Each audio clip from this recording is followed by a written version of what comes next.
बहुत स्वागत। आप देख रहे हैं कहानी कुर्सी की। इस वक्त दुनिया के लिए जो सबसे बड़ी खबर है वो ये कि लेबनान में हिजबुल्लाह का जो चीफ था हसन नसरुल्लाह वो मारा गया है। इसकी पुष्टि अब इजराइल की सेना कर रही है। अभी उसने ये जानकारी ये पोस्ट करके दी है कि दुनिया में अब हसन नसरुल्लाह आतंक नहीं फैला पाएगा। इसका मतलब कि उसकी मौत हो गई है। कल हसन नसरुल्लाह को निशाने पर लेते हुए, उसको टारगेट करते हुए एक बहुत भीषण बमबारी इजराइल ने की थी बेरूत के अंदर, जहां पर माना जाता है कि हिजबुल्लाह का हेडक्वार्टर है। लेकिन उस वक्त वहां पर था कि नहीं था तो क्या वो मारा गया या घायल हुआ, इसको लेकर के कोई पुख्ता खबर नहीं आ रही थी।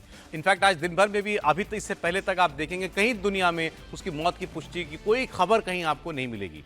लेकिन अब इसकी जब पुष्टि इजराइल कर रहा है, और दूसरी ओर अब इसके बाद ये देखना होगा कि ईरान हुआ, हिजबुल्लाह का खुद का जो प्रचार तंत्र है वो या हमास या कोई और देश जो है वो इसके बारे में कुछ कहता है या नहीं कहता है। इजराइल ने अपनी तरफ से एक तरफ से ये कह दिया है कि हसन नसरुल्लाह मारा गया है। हमने आपको बताया एक बहुत बड़ा मिलिशिया है हिजबुल्लाह, जिसके पास 1 लाख से ज्यादा उसके फाइटर्स बताए जाते हैं और एक बिल्कुल सेना है वो अपने आप में। और अगर उसका मुखिया मारा गया है तो क्या इससे हिजबुल्लाह की अपनी जो लड़ाई की क्षमता है उस पर कितना असर पड़ेगा। हालांकि दाया ये कर रहे थे इजराइल के प्रधानमंत्री अभी युवन में भाषण देते हुए नेतन्याहू साहब कि हमने लगभग आधी कर दी है ताकत जो हिजबुल्लाह की है, जो उसकी मारक क्षमता आप कह लीजिए, उसके रॉकेट या मिसाइल वगैरह, उनको हमने चुन चुनकर नष्ट किया है। इससे पहले जो पेजर फटे थे, हजारों पेजर, दुनिया में एक सनसनी पैदा हो गई थी जिस तरीके की वो हमला था, जिस तरीके का। और उसके बाद अभी तक उसको ओन नहीं किया इजराइल, लेकिन उसके बाद एक आपने देखा किस तरीके से ग्रेजुअली एक वो बटन दबाता ही चला गया इजराइल। बमबारी शुरू की, उसके बाद कल जो भीषण बमबारी हुई है, कल माना बताया गया है कि सर 3 से 3.5 रिक्टर स्केल पर 3.5 के करीब तीव्रता का भूकंप अगर आए वैसा कंपन हुआ है। इतना बड़ा धमाका था जिसमें नसरुल्लाह के मारे जाने की बात कर रहा है इजराइल। देखिए, किसी कमजोर आदमी को भी बार बार आप उसको छेड़ेंगे और युद्ध करेंगे जी, तो धीरे धीरे उसकी ताकत, उसका साहस बढ़ता है। ये जो हम लोग इस समय जो चर्चा कर रहे हैं, अभी हमारी चर्चा हो रही थी, इसको थोड़ा सा दर्शकों के लिए याद दिलाना जरूरी है कि इजराइल के साथ जो है जो युद्ध है ये तो 1948 से शुरू हुआ है, वो आज तक कंटिन्यू है। इसको कोई कहे कि कंटिन्यू नहीं है, वो बिल्कुल 15 मई 1948 से शुरू हुआ। इसको ऑन गोइंग वार कहा जाता है। 76 ईयर 4 मंथ्स 1 वीक और आज के देश में 6 डेज, जिसका पहला फेज 1948 से 1982 था। अब इतना जो युद्ध लड़ चुका है जी, आप उसको क्या मानते हैं, उसमें क्या हुआ है अभी तक? अगर आप ठीक से देखेंगे तो पहला समझौता 73 में हुआ कि चलो, लेकिन युद्ध रुका, लेकिन 79 में समझौता हुआ। उसमें भी इजराइल ने कहा कि गोलन को तो हम नहीं छोड़ने वाले हैं। इजिप्ट और हमारे बीच समझौता हुआ है, हम सिनाई प्रायद्वीप को छोड़ देते हैं। गाजा स्ट्रिप है, जो गोलन की पहाड़ियां हैं, ये इन सब क्षेत्रों में जो मिलिट्री तंत्र खड़ा हुआ है उसको वापस ले लेते हैं। फिर क्या हुआ? फिर युद्ध हुआ 1982 में, फिर एकॉर्ड हुआ। तो लड़ते लड़ते फिर लेबनान उस युद्ध में आता है, लेबनान के साथ जो है युद्ध होता है। तो ये एक कंटिन्यूअस प्रोसेस वहां रहा है। 1993 में जब ओस्लो एकॉर्ड हुआ तो माना गया कि अब शांति शायद हो जाएगी। उसके बाद नहीं हुआ है। 2006 में तो यूनाइटेड नेशन में जाके हिजबुल्लाह के साथ हुआ समझौता, फिर भी नहीं माना गया।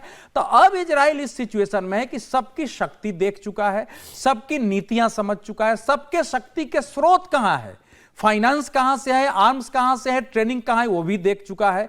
तो अब इस समय मुझे लगता है कि वर्तमान परिस्थिति को देखने के बाद इजराइल ने निष्कर्ष निकाला कि टेक्नोलॉजी के लेवल पर, पर्सन के लेवल पर, भौगोलिक क्षेत्र के लेवल पर कैसे हमको इनको खत्म करना है, उसका हम ऑल आउट वॉर जिसे कहते हैं, इसको ऑल आउट वॉर। तो मैं कहता हूं कि इसको वो निर्णायक युद्ध जिसको हिंदी में कह सकते हैं। अभी खबर ये आ रही है कि जो उत्तरी इजराइल है, नॉर्दर्न इजराइल, जिसकी सीमा लगती है लेबनान से, जहां पर भारी तैनाती कर रखी है हिजबुल्लाह ने अपनी, वहां पर अलर्ट्स के सायरन बज रहे हैं कि मतलब इस बात की आशंका है कि अब हिजबुल्लाह पलटकर वार करेगा, और जाहिर तौर पर वो करेगा अगर उसका कमांडर, उसका मुखिया है, मारा गया है। विजय जी बिल्कुल। और अभी ईरान का मैं देख रहा था कि ईरान ने अभी उस पर कोई रिएक्शन नहीं दिया है नसरुल्लाह के, लेकिन उसने जो कल जितना अटैक हुआ है उस पर बहुत कंडेम करते हुए। अच्छा याद दिला दी, 2 दिन पहले तो खुमैनी साहब ने एक्स पर पोस्ट किया था, हिजबुल्लाह इज विनिंग। हाँ, और उसके बाद कल का जो सारे अटैक हुए उस पर बड़ा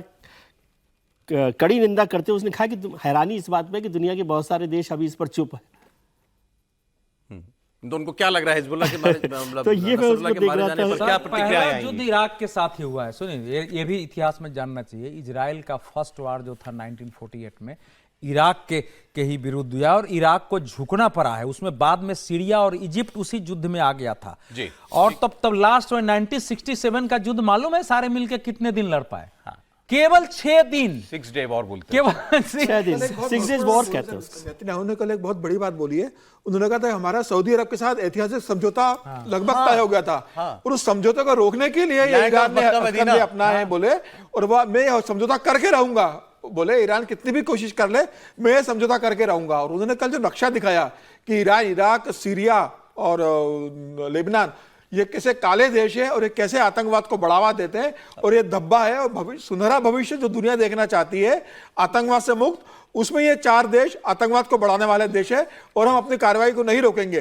तो मुझे लग रहा है कि नेतन्याहू ने कल अपने भाषण में बहुत स्पष्ट कर दिया है कि आतंकवाद के खिलाफ सवाल ये। अच्छा, हम थोड़ा सा अब अपने हिस्से में क्या हो रहा है देश के, सर दुनिया इसमें के, उस पर मैं बात एक करूंगा। लाइन और बोल दूं, बहुत इंपॉर्टेंट उन्होंने लिखा है। मतलब एक तो यूएस को उन्होंने कमेंट किया ही है, लेकिन आखिर में लिखा है the consequences of the global inaction about the crimes of horrific and rogue Israeli regime will affect the whole globe in the ये near future. ईरान लिख रहा है। चल, Whole globe in the near future. कोई भी युद्ध जो है वो शांति की खोज में किया जाता है। शांति आएगी कि नहीं आएगी इस हिस्से में दुनिया के देखना होगा। भारत के हिस्से में क्या हो रहा है, हमारे जो आसपास जो मुल्क है वहां क्या हो रहा है। इसी यूएन में जहां पर बोले थे भी नेतन्याहू, मोदी जी 2-4 दिन पहले बोले थे, उसमें अभी शहबाज शरीफ भी कल बोले। पाकिस्तान के प्रधानमंत्री शहबाज शरीफ की स्पीच शुरू ही होती, 20 मिनट के करीब स्पीच मैंने पूरी सुनी, शुरू ही वो होती है फिलिस्तीन के ऊपर, गाजा के ऊपर जिस तरीके का आक्रमण कर रहा है इजराइल, उसकी पूरी दुनिया में निंदा होनी चाहिए। हम करते हैं निंदा। और पाकिस्तान का बच्चा बच्चा वो गाजा के लोगों के साथ खड़ा हुआ है, कत्लेआम मचा रहा है, जेनोसाइड कर रहा है इजराइल गाजा के अंदर। ये शहबाज शरीफ ने कहा। काफी देर तक वो उसी पर बोलते रहे। वो ये भी कहते रहे कि दुनिया को इस पर, इजराइल के ऊपर दबाव डाल करके ये कत्लेआम रुकवाना चाहिए। फिर वो आए भारत पर, कश्मीर पर। उन्होंने कहा कि जो इस गाजा में कर रहा है इजराइल, वो कश्मीर में कर रहा है भारत। 370 हटा दिया, 9 लाख फौज लगा रखी है भारत के अंदर। हालांकि आंकड़ा बिल्कुल ही गलत है। 9 लाख की फौज वहां पर लगी हुई है। लोगों के ऊपर जुल्म जातियां होती हैं, लोगों को उठा लिया जाता है, मार दिया जाता है, कुछ भी। और इसके बाद फिर उन्होंने एक ऐसी बात कह दी जो पाकिस्तान का कोई प्रधानमंत्री यूएन में जाकर के कहेगा, किसी को उम्मीद नहीं थी। उन्होंने कहा कि भारत किसी भी वक्त, हम जिसे कहते हैं पीओके और जिसको वो कहते हैं आजाद कश्मीर, उस पर चढ़ाई कर सकता है, हमला कर सकता है। मतलब नरेंद्र मोदी पीओके को लेने के लिए पाकिस्तान पर डायरेक्ट एक्शन कर सकते हैं, सीधा फौजी हमला कर सकते हैं। भारत युद्ध कर सकता है पाकिस्तान के साथ पीओके लेने के लिए। यह बात पाकिस्तान का प्रधानमंत्री कह रहा है। तो आप पाकिस्तान की बात सुन लीजिए, जो उसने यूएन में जाकर के शोर मचाया है। उसके बाद आपको प्रधानमंत्री नरेंद्र मोदी का आज का बयान दिखाएंगे, जो आज उन्होंने जम्मू में दिया है एक इलेक्शन रैली के अंदर। वहां उन्होंने पाकिस्तान का नाम नहीं लिया, लेकिन पाकिस्तान को याद जरूर दिला दिया जब भारत की सेनाओं ने सर्जिकल स्ट्राइक की थी। और मोदी जी ने जहां पर अपनी बात छोड़ी, उससे बहुत आगे ले गए उसे योगी आदित्यनाथ। योगी आदित्यनाथ ने तो साफ साफ कह दिया, पीओके आएगा आएगा आएगा भारत में। और यह भी कहा कि भारत ने पाकिस्तान को नोटिस दे दिया है। इंडस वाटर ट्रीटी, हमारी जो नदियों के पानी पाकिस्तान में जाते हैं, एक एक बूंद पानी के लिए पाकिस्तान को तरसाया जा सकता है अगर वो सुधरा नहीं। To cross the line of control and take over Azad Kashmir. Ladies and gentlemen, Mr. President, let me state in no uncertain terms that Pakistan will respond most decisively to any Indian aggression. वो दौर याद कीजिए जब सीमा पार से आए दिन गोले बरसते थे,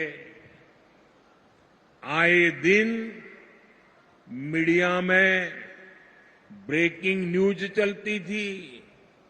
एक बार फिर सीज फायर का उल्लंघन, उधर से गोलियां चलती थी और कांग्रेस वाले सफेद झंडा दिखाते थे।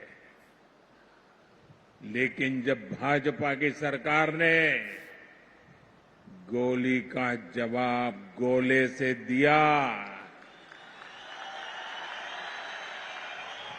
तो उधर वालों के होश ठिकाने आ गए। साल 2016 में आज की रात 28 सितंबर की रात सर्जिकल स्ट्राइक हुई थी।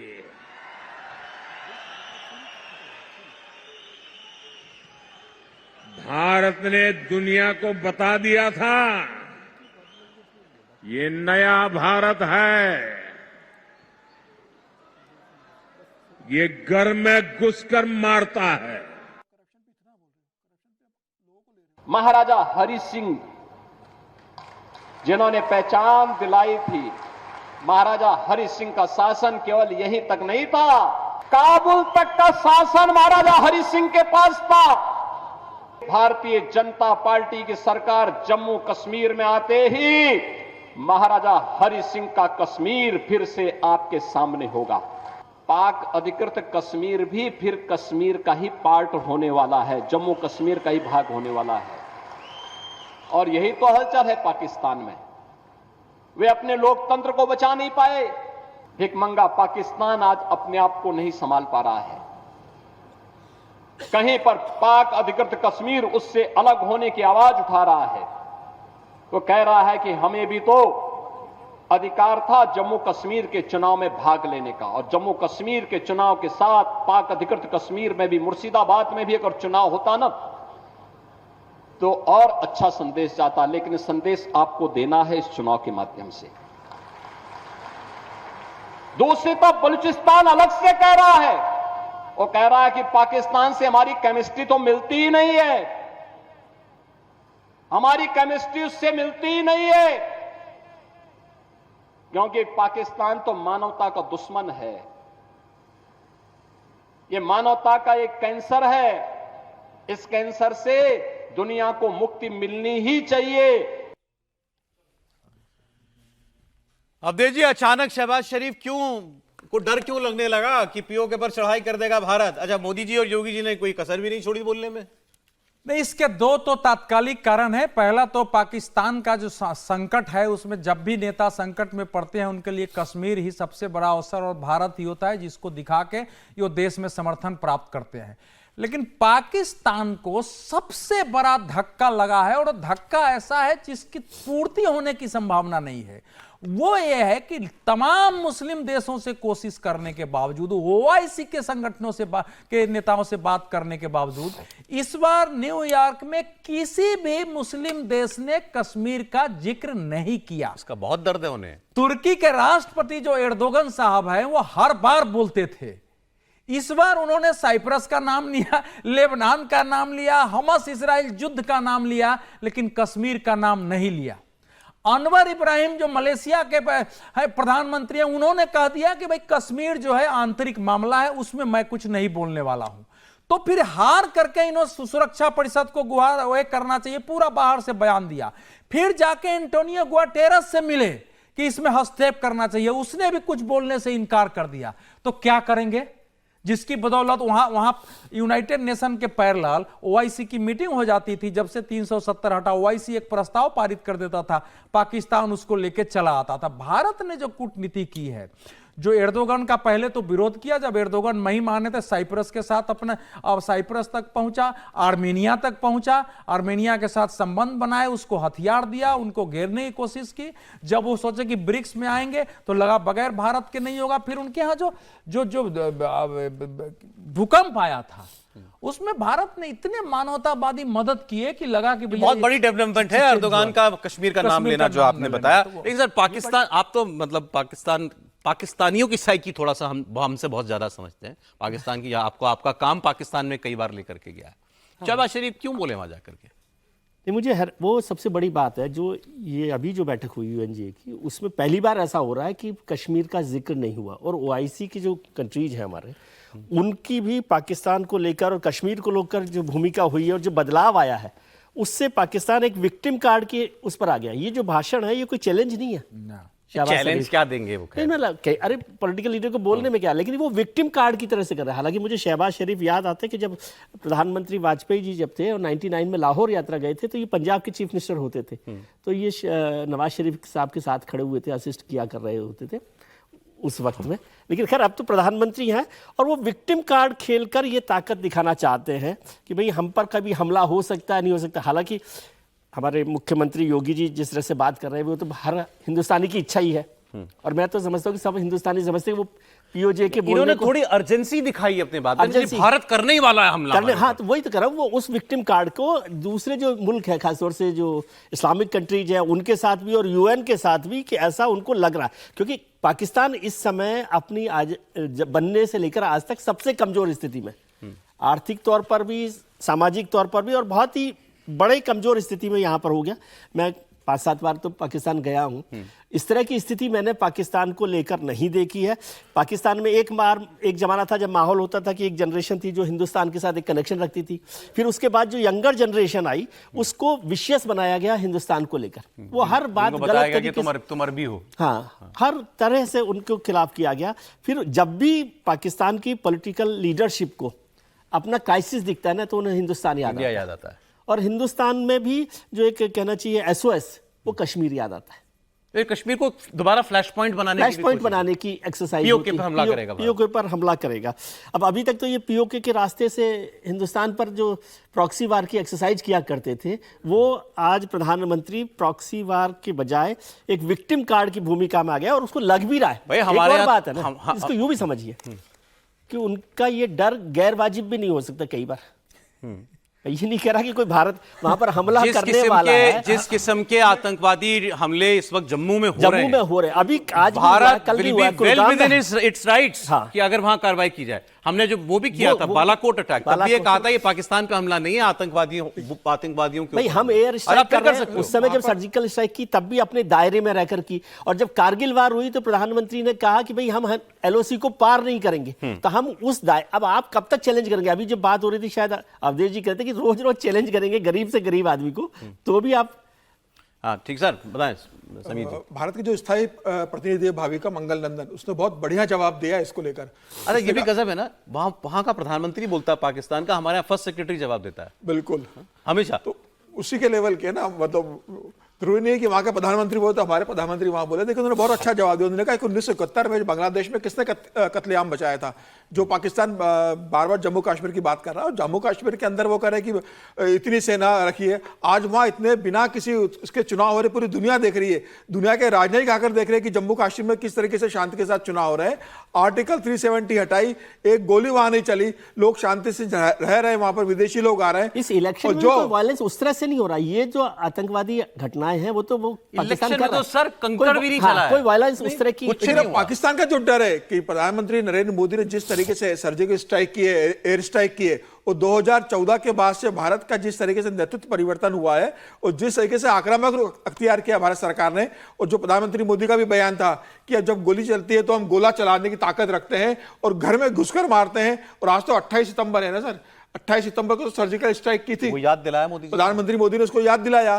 तो पाकिस्तान को ये याद है कि जब भारत की सरकार जिनके हाथों में है वो अगर एयर स्ट्राइक, सर्जिकल स्ट्राइक कर सकते हैं, तो आने वाले दिनों में वो पीओ को भी कब्जा ले सकते हैं, तो सर शुक्रगुजार- बलूचिस्तान को भी आजाद करा मुझे सकते लगता है हैं। इनको तो मोदी जी को थोड़ा सा थैंक यू बोलना चाहिए कि वो रुके हुए हैं। ऐसा है। भारत में भाई, बहुत बड़े लोगों का सेंटिमेंट ये है कि क्यों वेट कर रहे अच्छा, हो। एक बिल्कुल और मारा बड़ा गया इनको। सेटबैक हुआ इन इलेक्शंस में, मतलब जो यूएन में जो हुआ वो तो है, जम्मू कश्मीर के इलेक्शंस में भी पाकिस्तान का बड़ा सेटबैक ये हुआ कि पहले ये होता था कोई ना कोई लोग इसको बायकॉट कर रहे हैं। अब पूरा जम्मू कश्मीर की जितनी हमारी पॉलिटिकल लीडरशिप है, जो हमें पसंद हो ना पसंद हो, वो सब उसमें पार्टिसिपेट कर रहे हैं। इवन जिन पॉलिटिकल पार्टीज ने कहा कि हम इलेक्शन को बायकॉट करेंगे, वो सब लोग भी आ पाकिस्तान गए का हैं। जना तो एक वो और नहीं तो ये एक- कहते सर, हैं मुझे कि ब्रेक लेना पड़ेगा। कोई सर, बात समय नहीं, हो गया। एक पाकिस्तान बनने के साथ ही इस्लामी देश का नेता बनने का सपना था। जो इनका न्यूक्लियर में बम था खामखा। ना, न्यूक्लियर बम था, उसको इस्लामिक बम का नाम दिया। उसमें कई देशों ने मदद की। अब वो ऐसा छिन्न भिन्न हो गया है ना कश्मीर, और कश्मीर उनके लिए इसका आधार होता था। अब चूंकि कश्मीर का वो आधार खत्म हो गया है, ये भी पाकिस्तान के अंदर एक बड़ी छटपटाहट रहती है कि हम तो वो हुए नहीं जिसके लिए हमने कल्पना ब्रेक की मुझे थी। लेना पड़ेगा, लेकिन एक बात बस, कभी अगर ये हमारी बातचीत पाकिस्तान की जनता तक कभी पहुंचे, आपका नेता क्या कर रहा है प्रधानमंत्री? इतने बड़े मंच पर, दुनिया के मंच पर जाकर के पहली बात गाजा की, दूसरी बात कश्मीर की। दाल आटे के लाले, गरीब आदमी जो पाकिस्तान का है, उसके बारे में जरा सोचिए। और उसकी कहीं कोई चर्चा? पीओके की हालत क्या है, वो POK उससे भी की खुद हालत, परेशान है। पाकिस्तान की हालत देखो सर, उसका जिक्र कर देते। हिंदुस्तान का डर दिखा दिखा के दुनिया से पैसा लिया, अमेरिका से लिया, अपील चीन से करते कि पैसा ले हमारी रहे हैं। आर्थिक मदद और करो, पूरा हमारे भ्रष्टाचार में डुबा दिया। हमारे बाजू मजबूत करो। वो नहीं, आपको पहले चिंता है गाजा की, फिर कश्मीर की। तो आप खुद ही देख लें कि आपकी प्रायोरिटीज क्या है।